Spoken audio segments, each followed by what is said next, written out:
अब नेकपा एमालेको भविष्य समाप्त भयो भनेर, तर हामीले भनेका थियौं हो षड्यन्त्रबाट हामी सरकारबाट बाहिरिएका छौं, तर नेपाली जनताको हृदयमा हामी गहिरो गरी बसेका छौं।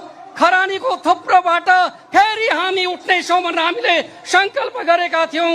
आजको यो ऐतिहासिक जनसभाले पुष्टि गरेको छ नेकपा एमाले कमजोर भएको छैन, यो अझ शक्तिशाली भएर अगाडि बढेको छ भन्ने कुराको सन्देश यो उद्घाटन समारोहले दिएको कुरा म तपाईहरुका बीचमा राख्न चाहन्छु।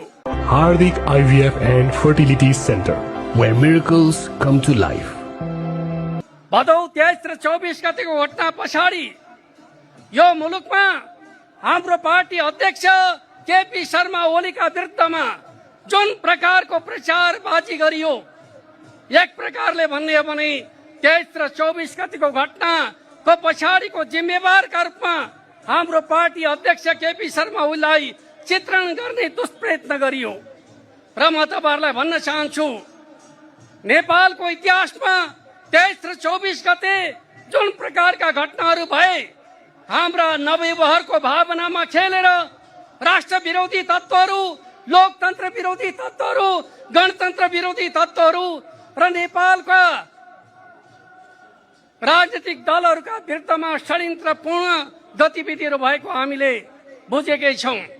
त्यति मात्र होइन, नेपालको राजनीतिक आन्दोलनको इतिहासमा अनेक पटक हामीले ठूलठूला आन्दोलनहरूको नेतृत्व गरेका छौं। सरकारले स्वाभाविक रूपमा आन्दोलनसँग, जुलुससँग एक प्रकारले भने भीडलाई व्यवस्थापन गर्नका लागि अनेक प्रकारका प्रयत्नहरू गरेको हामीले देखेका छौं। तर 23 गतेका दिन जुन प्रकारको घटना घटाइयो, त्यो स्वाभाविक रूपमा हाम्रा नवयुवकहरूको भावनामा खेलेर मुलुकलाई अँध्यारो सुन्तर्फ लैजाने एउटा षड्यन्त्र थियो, जुन षड्यन्त्रको जगमा राष्ट्रलाई विध्वंसको दिशामा अगाडि बढाउने काम भएको कुरा हामीले बुझेका छौं। त्यस अर्थमा हाम्रो पार्टीले संकल्प गरेको छ, ठोट गरेको छ, मुलुकलाई प्रतिगमनतर्फ लैजाने षड्यन्त्रका विरुद्ध हामी अगाडि बढ्नेछौं र प्रतिगमनलाई पराजित गर्नेछौं र मुलुकलाई लोकतन्त्रको दिशामा अगाडि बढाउनेछौं भन्ने संकल्प र उद्घोषका साथ हामीले हाम्रो 11औं राष्ट्रिय महाधिवेशनलाई संघर्ष र उत्सवको एउटा समारोहका रूपमा आयोजना गर्ने निर्णय गरेका थियौं।